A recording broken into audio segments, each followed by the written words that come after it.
So, dear student, here is some example 2.4, right? In the chapter number 2, I think it's question is very simple. Question तुम देख सकते हो, questions में simple लिखा है कि right that ABCD is definitely a side of the square and four charges are placed. Is it right?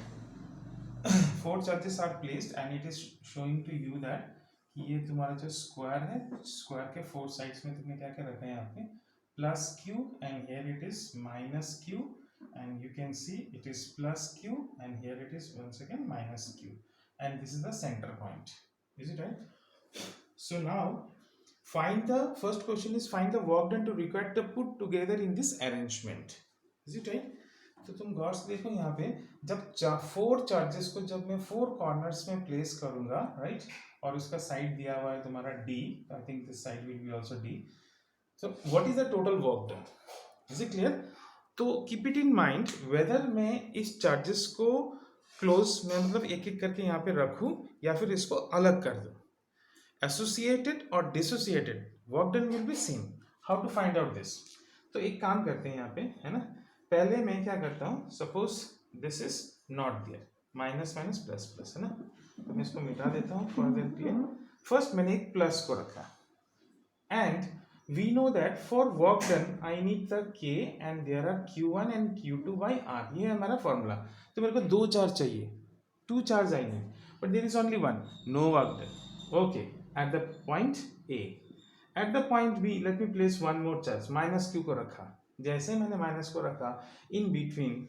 There is a work done number one is it clear so let me write the work done number 1 it is k and one of them is q another is minus q since work done is scalar तो इसमें negative लिखना जरूरी होगा सिर्फ कहाँ नहीं लिखेंगे force field yes so here I will write minus is it clear minus work done number फिर मैंने यहाँ पे प्लस क्यू रखा एट द पॉइंट सी जैसे रखा between these two charges there is work done so let me say work done number 2 so work done number 2 is k one of them is minus one is plus distance is sorry distance कितना था d और इसमें भी कितना हो गया distance तुम्हारा d दो वर्क डन हो गया but in between there is also work done तो इन दोनों के बीच में भी तो होगा so let me write work done number 3 this is work done number 1 3 so work done number 3 it is equal to k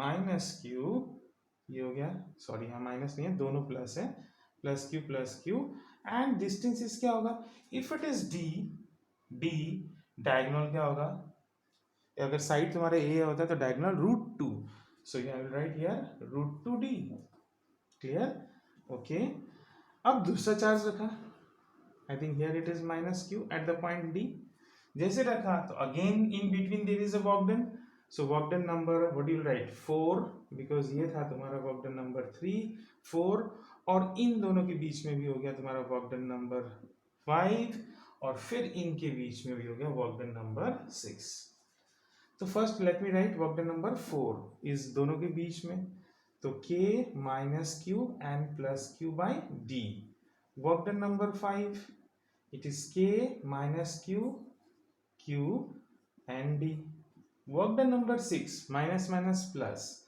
तो k q by root 2d so 6 work done are there and due to scalar I will add all तो add से पहले तुम देख लो similarities कहाँ का है work done number 6 and work done number 3 are similar and rest all four are similar minus q qd minus q qd minus q qd minus q qd सो मैं direct लिखूंगा यहाँ पे 4k minus Q D plus 2k Q by D तो देखो k Q by D तो I think you can right k Q by D अगर common लिया जाए तो यहाँ मेरा क्या बचेगा minus 4 by D sorry minus 4 और plus 2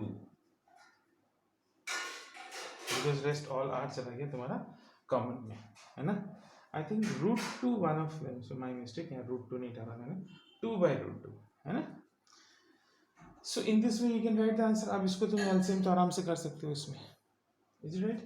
So in this way you have to find the answer. Is it clear? अच्छा, इसमें और एक क्वेश्चन है कि सेकंड पैरा इसका है कि let me place one Q naught is at the middle, then what is the extra work done you have to do. अगर इसको मैं यहाँ पे रखूँ तो कितना एक्स्ट्रा काम करना पड़ेगा? देखो कोई काम नहीं करना पड़ेगा. क्यों? When you put Q not at the centre, work done क्या होगा? डेफिनेटली इन इसके दोनों के बीच में डिस्टेंस जो भी हो, ये distance from center to this point, center to this point, and center to this point, all distances are same. So q naught by q, q naught minus q, q naught plus q, q naught minus q, है ना, q naught plus q, 4 work done आएगा, लेकिन 4 work done क्या होगा? Total 0 हो जाएगा. Why? Because q naught q by whatever distance, it is same as q naught plus q by distance. लेकिन यहाँ पे प्लस और माइनस, वह scalar work done will all add, तो ऐड करने से ये इसके साथ कैंसिल, ये इसके साथ कैंसिल, कोई एक्स्ट्रा वर्क नहीं, सिर्फ this is the work required to put in all 4 corners. Thank you. Dear student, 2.5 भी कुछ ऐसे क्वेश्चन है. In the 2.5 there is a point, I think it's given here, X coordinate point is given, right?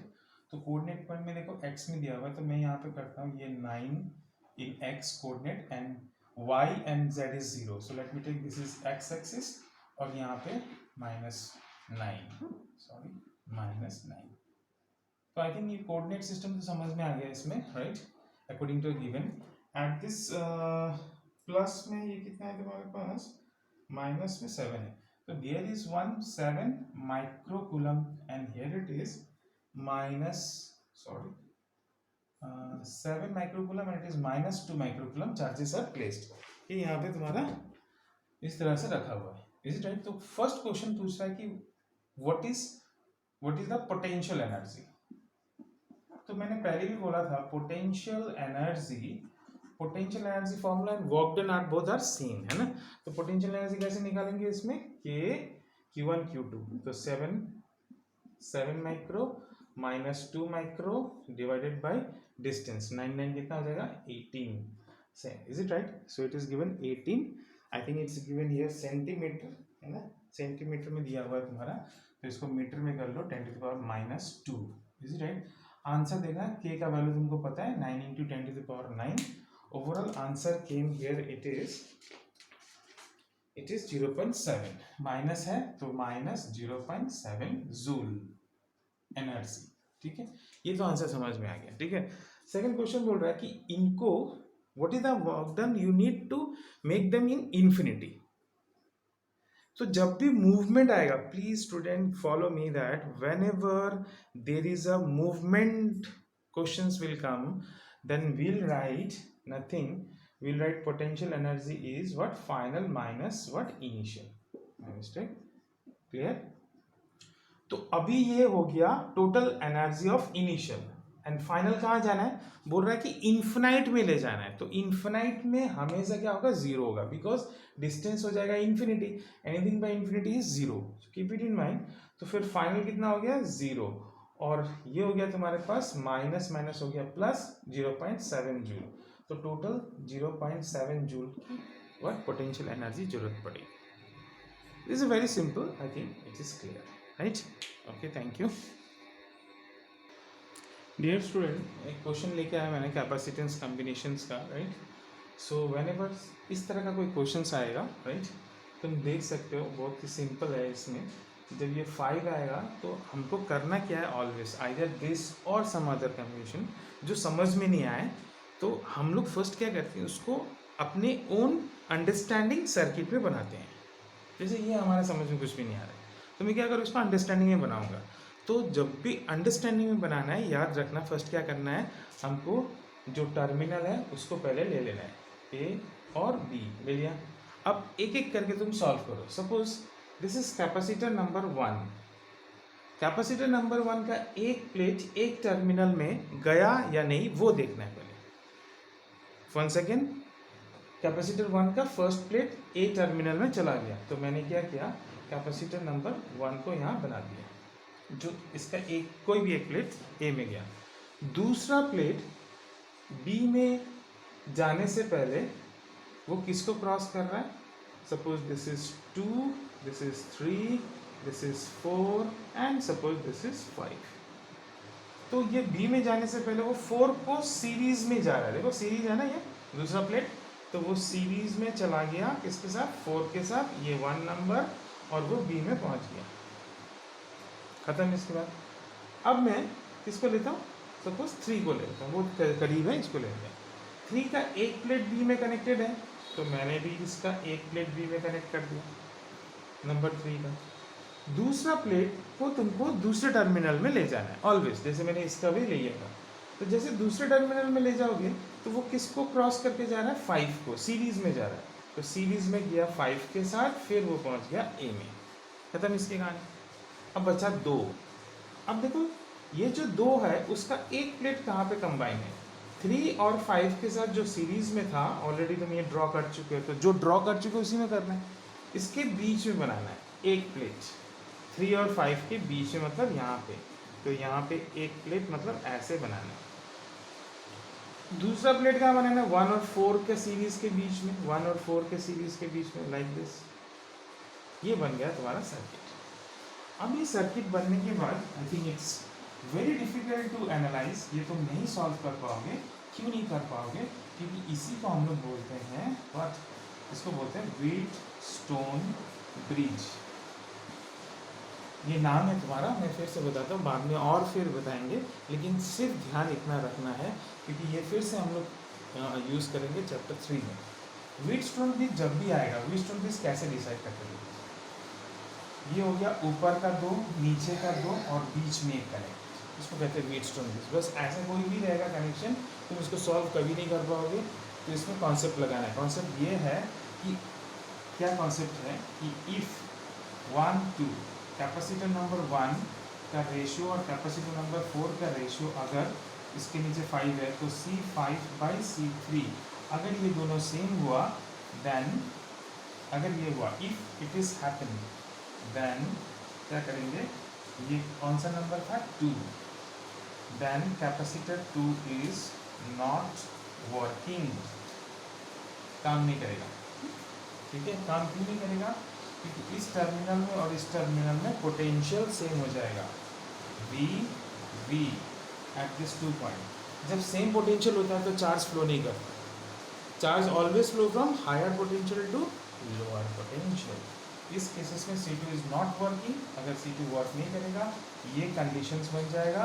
इसके बाद तुम्हारा जब काम नहीं करेगा तो तुम क्या करोगे? इसको सर्किट से हटा देना है। अब ये हो गया सीरीज, ये हो गया सीरीज, फिर हो जाएगा पैरेलल। ये तुम सॉल्व कर लो। Thank you.